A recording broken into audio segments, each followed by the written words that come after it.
waa lamatu na mudate jechaadha. Tarii isa caaluu danda'a.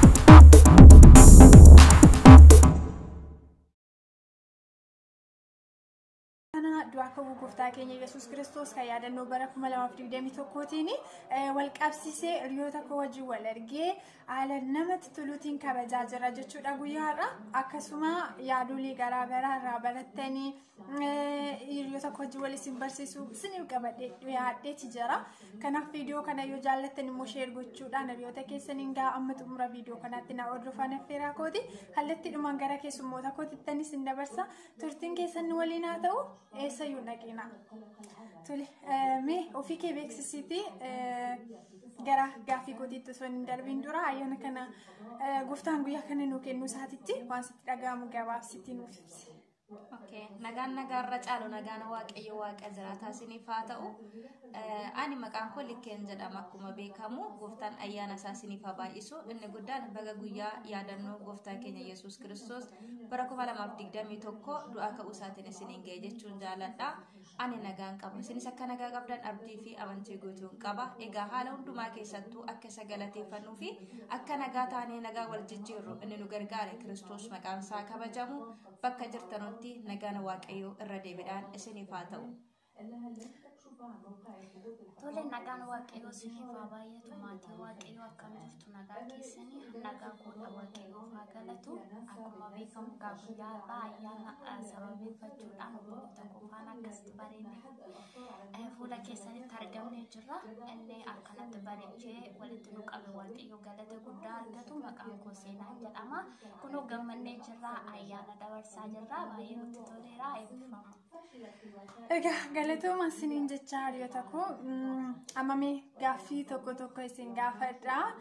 Gaaffii kanaaf immoo itti yaaddanii deebii ani garuu waan hin dura amma isin gaafadhu kana dura isin hin gaafanne jechuudha waan hin beeku miti.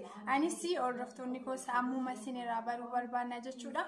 Kanaaf gaaffii nan isin gaafadhuuf daqiiqaa muraasaa fi deebii naaf laattu jechuudha.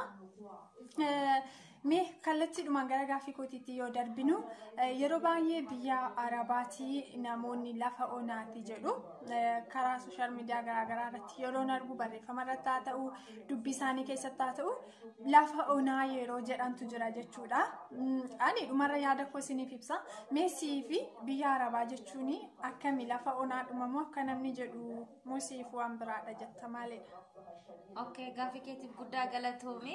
Biyyi Arabaa yaadumaan karaa dubbii ijootti galuudhaaf biyya Arabaa anaa fi biyya lafa onaa miti.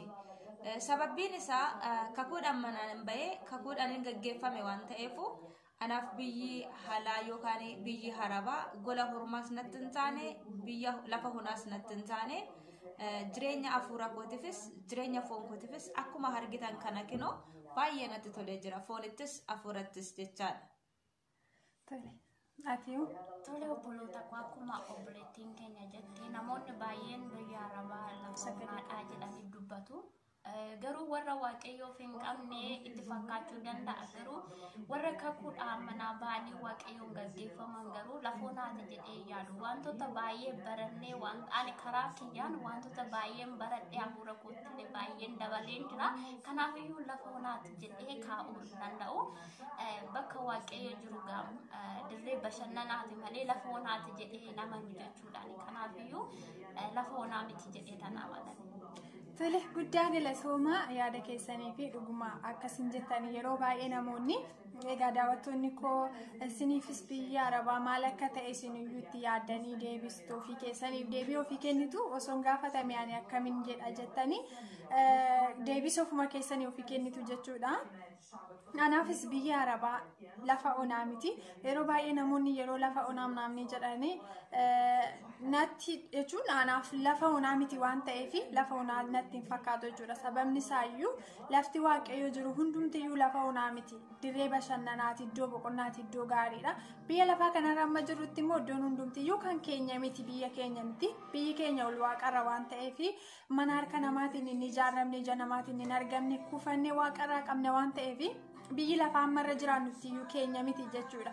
Kanaaf biyya Arabaa immoo lafa onaatti jechuu hin dandeenyu. Lafti onaa iddoo wanti nyaatan hin jirre, iddoo wanti dhugan hin jirre, iddoo wanti uffatan hin jirredha.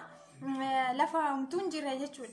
nuti immoo biyya kana keessatti nyaannaa hin uffannaa zanaa jennaa hiriyoota keenya wajjin wal arginaa yoo wal arguuyyuu baanneen uffannaa nyaannan jiraannaa dabalataan immoo birrii arganna jechuudha. Kanaaf namoonni lafti biyya arabaa lafa onaati naamni jettanii lafa onaa miti lafa onaa jechuun hin dandeenyu waaqayyo nu gargaaree mana namaa keessatti waaqayyo nu gargaaree biyya namaa keessatti jiraachaati jira. Kanaafiyyuu lafa onaa gaafa jennu doomtuu hin jirru iddootti dagatamne iddootti dhiifamnedha waan ta'eef lafa onaa miti jechuudha. Bakka waan baay'eetti barannee bakka waan baay'ee irraa fayyadamne bakka waan baay'ee irraa argannedha. Kanaafiyyuu biyya arabaa lafa onaa mitiin isiniin jechuu barbaada. Tole gara gaaffii koo lammaffaatti yoon darbu yoonni koolachuun isaaniitiyyuu baay'ee hafuura isaaniitti ciccimoodha. Baay'ee waaqayyo waaqeffatuun tajaajilu hafuurri isaanii baay'ee namatti tola. Biyyattis akkasi jechuudha. Biyya kanatti illee gad dhufanis akkasiidha. Tajaajila onlaayiniitiin kan isaan tajaajilan jechuudha. Kanaaf immoo waaqayyo haa galateeffamu. Gaaffiin kun lammataa biyya arabaa kun tajaajila keetii irratti dhiibbaan inni geessise wanti jiru jira. Immoo tajaajilta immoo eega ta'eyyuu dhiibbaas yoo hin geessisne ta'e tajaajila onlaayinii irraan tajaajiltuutiin mee faayidaan jijjiiramni ati hafuura kee irratti qabdu maalidha? Okay, gaaffii keetiin guddaa galatoomii obboleettii koo.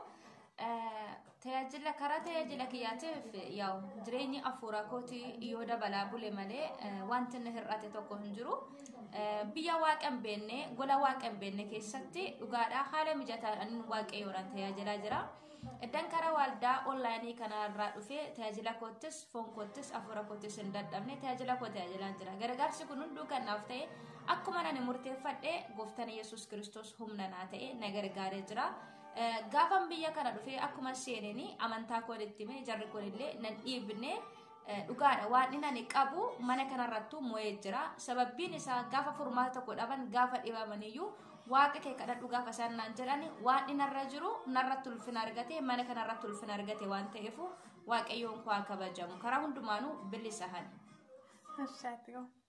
Tole gaaffii bareedaa galatoomii obboleettii keenya. Dhugaa dhagaan waaqayyoo haala hundumaa keessatti nama gargaara. Kanammoo yoo nuti gara waaqayyootti sinnee waaqayyoo hunduma keenya iyyuu ni gargaara jechuudha. Ani karaa amantii kiyyaa biyya kanas dhufee waan hir'ate tokko iyyuu jiru dabalaan deebi jechuudha. Karaa onlaayin charchi irratti tajaajilu irratti immoo baay'ee kan yeroo hundumaatti gammadudha jechuudha. Maaliif lubbuun waaqayyoon hin qabnellee gara waaqayyootti dhufaa waan jiraniif baay'ee nama gammachiisa jechuudha. Anillee baay'ee itti eebbifamee namoonni biraallee tajaajila keenyaan eebbifamaa waan jiraniif baay'ee natti tolee baay'ee gammadeen jira. Waaqayyoon nu gargaara. Silumayyuu haala mijataa keessa dhaabbannee biti kan waaqayyoon waaqessinaa jirru. Iddoodhuma dhaabbanne sanatti immoo waaqayyoo humnaa fayyaana nu ta'ee nu gargaaraa jira waan ta'eef tajaajila keenyaafis bakkuma hin mijanne dhaabbannee yeroo tajaajilu waaqayyoo birattis fudhatama akka qabu nama jechuudha. Kanaafiyyuu waaqayyoon nu gargaaraa jira. Anallee baay'een eebbifamaa jira. Isinillee eebbifamaa. Galatooma tole waaqayyo hunduma keessan haa eebbisu obboloota koo eebbifama. Gaaffii koo sadhumaamee saallachuuf iyyuu dhiyeessa taraa saraa nutti mijachuudha. Mee mudannoo nama kofalchiisu haa ta'u kan nama barsiisu haa ta'u hin beeku garuu anis isinirraa dhaga'een kolfa. Mudannoo mee biyya kana keessatti si mudate kana dagachuu hin dandeenye maalidha? Okay, baay'ee galatoomii yaa'u mudannicha yeroon isinitti kolfuu dandeessu yaada akkuma kolfitan ufin isinitti mayechaadha. Jireenya keenya keessatti yaa'u mudannoo dhalli namaa dhabe hin jiru. Ani garuu biyya kana dhufe jechaadha. Waa lamatu na mudate jechaadha. Tarii isa caaluu danda'a garuu waa lama duwwaan isinitti hima. Innis akkan jalqaba dhufeeni maqaa ijoollee lama qabu jechaadha. Dhugaan isinin jedhe. Ijoollee lama qabu maqaa isaa dubaraatiin isa dhiiraatiin waama jechaadha. Maqaa isaanii wal jijjiira maqaa jaraa adda baafachuu wallaale jechaadha. Tokko kana yeroo ichaafi baay'ee natti kolfaa turani. Garuu si jalaa waatu turan immoo ijoollee yeroo isaanii. Yeroo sanatti yeroo mucaashii dubaraatiin maqaa dhiiraatiin waamu yoo waan ta'e ishiin jettee natti himti garuu inu badhu sin beeku san maal na jetti. Deggameetuma waama boruusas na waama aftaasas na waama. Achiin booda qaamaan fiddee dhuftee inni kun maqaan isaa akkana ani maqaan koo akkana naan jetti fiddee harkaan natti agarsiiste.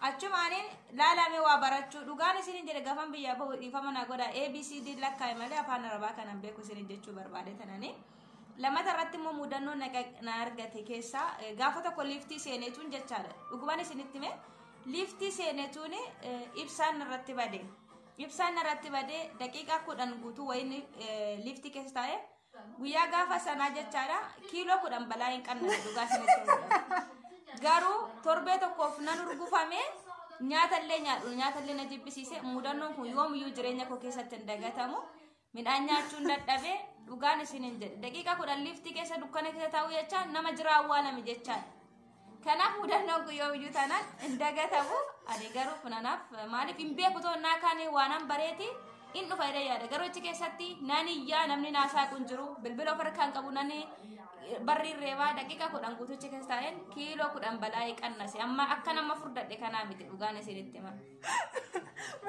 Mudannoo ajaa'ibaati dhugaa baay'ee na kofachiiste jechuudha. Viidiyoo waan hin taane tajiruuf hin kolfee malee jechuudha. Xiqqoo kolfee malee boodaan kolfa baay'ee. Isinis kolfa nishaate moomee mudannoo kennutti. Akkuma isheen jettallee mudannoon ala na mudate jechuudha. Gaafa gara biyya kanaatti dhufuudhaaf jedhu caammaa kee baasiitii asirra kaa'ee jennaan ani caammaa koo baaseen ofii makooti baay'ee irra dhaabate.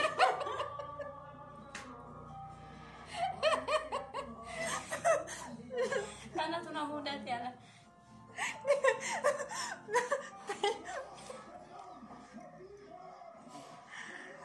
Dhugaa baay'ee na kofachiiste waaqa. Ani immoo mudannoo koo haala isinitti himu. Mudannoon na mudate maal ta'anii mucaa'oo tokkotu jira jechuudha. Mucaa'oo Itoophiyaati. Achi booda jaarri koo manaa ba'an jechuudha.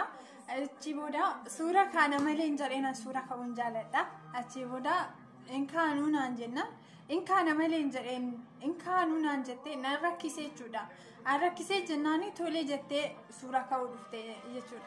Tokko yookaan lakkitti hin taane kun itti dabaliin jedhaan jechuudha. Yookaan ammas hin taane hin jedhaan. Is sodaatte baay'ee sodaatte lakki nutti haafu naan jennaan nan dide jechuudha. Achi booda uffata jijjiiranneera caammaa tarakasi qabu dheeraa kaawwadhee jira. Achi booda yeroo kaanee jennu dirqisiisee jennaan tolee jettee na kaasuudhaaf yeroo jettu jarri qulfiin harka jira ture dhufanii barri banatanii nutti seenan. Achi booda ishiin fiigdeetu kilaasii tokko keessa seente jechuudha. Ani immoo achi fiigee firiijii duuba dhaabadhe. Achi muudi firiijii duuba yeroo dhaabadhe jiru namicha ani kilaasii seenuunse namichi nyaata fudhachuu firiijii keessa. Firiijii duuba dhufe namichi yeroo namichi dhufan firiijii duuba jira.